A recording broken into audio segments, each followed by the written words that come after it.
उत्तर प्रदेश के साप्ताहिक मौसम के इस बुलेटिन में दोस्तों आपका बहुत बहुत स्वागत है। उत्तर प्रदेश देश के उन राज्यों में से है जहां पर 2022 का मानसून अब तक काफ़ी कमज़ोर रहा है और बारिश बहुत कम रिकॉर्ड की गई है। आपको बता दें कि आज सुबह के समय पश्चिमी और उत्तर पश्चिमी उत्तर प्रदेश के कुछ इलाकों में वर्षा रिकॉर्ड की गई है। गाज़ियाबाद, गौतम बुद्ध नगर और इसके आसपास के कुछ इलाकों में, और साथ ही साथ बागपत, मेरठ और आसपास के उत्तर पश्चिमी इलाकों में बारिश हुई है।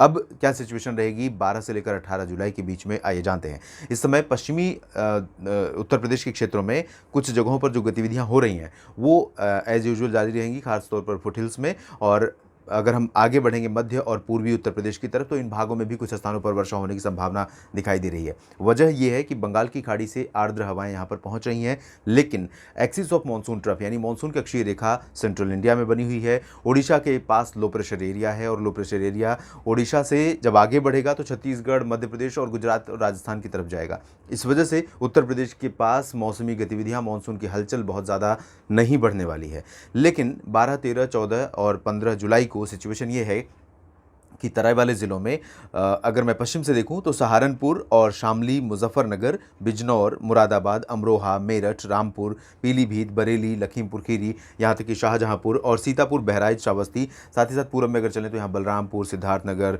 गोंडा, संत कबीरनगर, महाराजगंज, कुशीनगर, इन भागों में कुछ स्थानों पर हल्की फुल्की बारिश होती रहेगी 12 से लेकर 15 जुलाई के बीच में। और दक्षिणी हिस्सों में अगर हम देखें तो यहाँ पर संभावनाएं बहुत कम है। ये वाला जो पोर्शन है, इन भागों में संभावनाएं बहुत कम है। लेकिन जैसा कि मैंने कहा कि एमपी पर है एक्सिस ऑफ मानसून ट्रफ और लो प्रेशर एरिया ओडिशा के ऊपर है, आगे बढ़ेगा तो इसका कुछ इंपैक्ट यहाँ पर ज़रूर पहुँच सकता है। तो यहाँ पर भी आइसोलेटेड प्लेसेस पर, यानी एक दो जगहों पर, जैसे अगर मैं जौनपुर की बात करूँ तो किसी एक जगह पर बारिश हो रही होगी, दूसरी जगह पर सूखा मौसम रहेगा। आमतौर पर मानसून में बारिश तब अच्छी लगती है जब पूरे इस इलाके में हो रही है, तो उसका इफेक्ट ये होता है कि टेम्परेचर बहुत गिर जाते हैं और मौसम बहुत सुहावना हो जाता है, गर्मी से राहत मिलती है। लेकिन ये सिचुएशन नहीं रहने वाली है। गर्मी, उमस, धूप, ये सब का प्रभाव और सबका प्रकोप लगातार जारी रहेगा। बारिश नहीं हो रही, मतलब कई तरह से कह सकते हैं मौसम इस समय उत्तर प्रदेश में लोगों को परेशान कर रहा है, तो ये परेशानी अभी बनी रहेगी। लेकिन 15-16 जुलाई से लेकर 18 जुलाई के बीच में, यानी 3-4 दिनों के दौरान, 15, 16, 17, 18 जुलाई के दौरान, जब low pressure system central MP के आसपास पहुंचेगा, उस दौरान थोड़ा सा इम्पैक्ट यहां पर भी आ सकता है।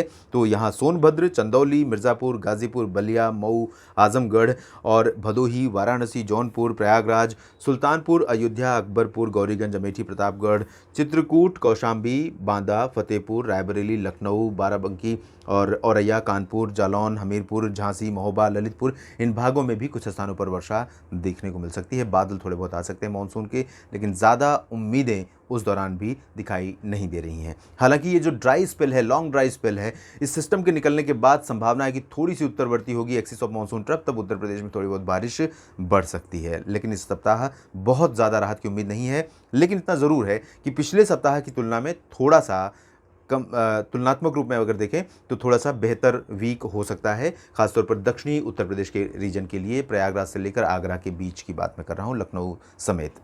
उत्तर प्रदेश के साप्ताहिक मौसम के इस बुलेटिन में फिलहाल इतना ही। दोस्तों, आपसे अपील करूंगा कि अगर अभी तक चैनल को सब्सक्राइब नहीं किया तो ज़रूर कर लीजिए। वीडियो में दी गई जानकारियां अगर आपको उपयोगी और ठीक लगती हैं तो लाइक और शेयर करना बिल्कुल ना भूलें। धन्यवाद।